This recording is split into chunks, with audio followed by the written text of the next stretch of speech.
Kindly click like and subscribe to our YouTube channel and press the notification button for more. Thank you.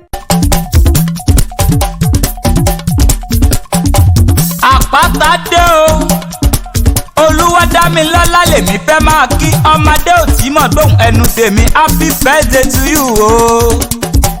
Ọmọ òpin lápin ikùn, ọmọ òpin ikùn pinlá. Ìwọ lọmọ Ọ̀ràngún, ìwọ lọmọ Ògbóyè Dọ́lá. Mo gbọ́wọ́ lásù tó gẹ́gẹ́. Ìlàsọ olóko, ògún mi dùdùẹ̀dùdùẹ̀ lókè àjà.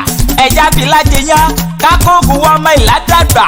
Ọ̀ràngún ọmọ Ògbóyè, ọmọ Alára, ọmọ Ajérò, ọmọ Ọ̀ràngún ilé Ìlá, ọmọ Makọ̀gún Mákòjó, Ìláládé wà, ìran bàbá tẹ òfowórádé rí. Ọ̀ràngún ti pẹ́ lóyè, ó dàjẹ́, agboló ajé, ó pẹ́ lórí ọba ó dá síwọ́. Ọ̀ràngún ọmọ sẹ́kùnsẹ́kùn, Alára bàbá wúnsọ́wúnsọ́. Ọjọ́ Ọ̀ràngún ti dẹ́kun sẹ́kùn ń jọ sí, ní bàbá Alára ló ti jáwọ́ nínú àṣẹ oríhun. Ìlú bàbá rẹ̀ ẹrú gbọ́dọ̀ wọbẹ̀, ìwọ̀fọ̀ gbọ́dọ̀ sùn. Ìwọ̀fọ̀ sùn láàárọ̀, lálẹ́ bálẹ́, adágún ńlá alóhùn ó gbẹran, amọ̀tọ̀ adatọ̀tọ̀ àgùntàn. Eré Ọ̀ràngún alóhùn ó gba àwọ̀ká, ọmọ wíwọ́ ni wọ́n wọ́sẹ̀ bọ. Ọ̀ràngún mo sọ̀rọ̀ lómi lólóṣù, ìwọ lọmọ ewúrẹ́ Ìlà. Jíjẹ lẹ́sẹ̀ gbàgede, ìwọ lọmọ àgùntàn Ìlà. Jíjẹ lẹ́sẹ̀ yàrá, akúkọ gàǹgà. Ó ti jíkọ lóde Ìlà ń jọ sí. Tèwétèwé, tèwétèwé, tèwétèwé mo yàn kán lè bàbá tó bí ọlọ́mọ. Ìhòòhò ni mo yà kàrà.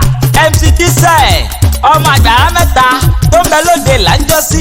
Ìkọ́gbòkè apẹ̀rin, ìkọ́gbòkè èjìgbò. Ọkọ tó kù ló gbé ìkùlé Adéjọ́rìn ní máa gbọ́n. Tèmi ibẹ̀ pẹ̀rin sí lápò lókè ìpẹ̀rin, ibẹ̀ pàjò sí lápò lókè èjìgbò. Ibẹ̀ apẹ́lẹ́dẹ̀ sí lẹ́ńpẹ̀ lókè ẹ̀dẹ̀. Ibẹ̀ tètè dẹ̀dọ́ sí lẹ́ńpẹ̀ ní tẹ̀dó. Nílé bàbá tó bí ọlọ́mọ, ìyálẹ̀ jẹ́ lóde bàbá tiẹ̀. Ọ̀ràngún ni ọ́, Ọ̀ràngún ni Ọ̀ràngún bàbá tó bí ọlọ́mọ. Dámilọ́lá sọdún èyí wá sèmi ìsí lágbára lọ́wọ́ Ọlọ́run ọba. Àdá nínú MC tí mẹ́lẹ̀ yìí ló jẹ́ MC Decent. Báwo lẹ̀ máa rọra ọkùnrin dúdú bíi kóró òsì, ọ̀rọ̀ gbọ̀dọ̀ níyù ó nàró dúró déédéé ọkùnrin tọkùnrin. Àṣeyí ṣàmọ́dún àṣàmọ́dún tẹ̀mí nílé àwọn ọ̀tá rẹ̀ bí kú ti ń gúnyán polopolo fún wọn jẹ nínú odó. Láìsá máa gbowó ọbẹ̀ tó yẹ ká sè sínú ìsáàsùn. Ó sọdún èyí wàá ṣèmí yìí sí, wàá sọ̀pọ̀lọpọ̀ ọdún nú ayé. Happy birthday to you na, and I wish you long life and prosperity.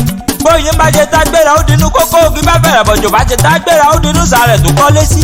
Àpáta ewì mo ṣe tán mò ń rebi tá a forí mi sọlẹ̀ sí ní ojúmọ́ ti mọ́dé gbogbo ilẹ̀ kílẹ̀. Kindly click like and subscribe to our YouTube channel and press the notification button for more. Thank you.